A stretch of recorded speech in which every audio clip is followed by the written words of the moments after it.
Welcome to Penrose Learning, where we make understanding easy.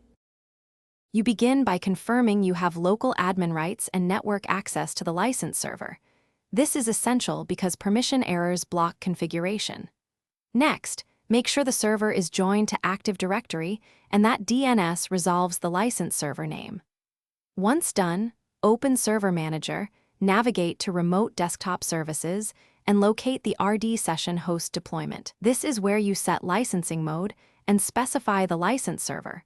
Start there to change the unresolved configuration. You now set the licensing mode on the RD Session Host to per user or per device. Choose what matches your CALs because mismatch prevents issuance.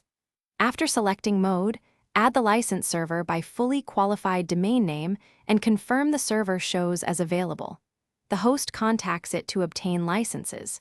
If you manage many hosts, apply the same settings via Group Policy under Computer Configuration, Administrative Templates, Remote Desktop Services to ensure consistency. You finish by restarting the Remote Desktop Services or rebooting the host so changes take effect.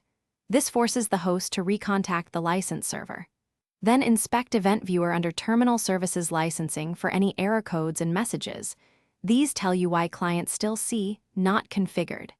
If problems persist, make sure the license server is activated, firewall ports are open, and system time is synced. These common issues often stop proper license issuance and are easy to fix. Thanks for watching. If this was helpful, leave a like and consider subscribing. See you next time.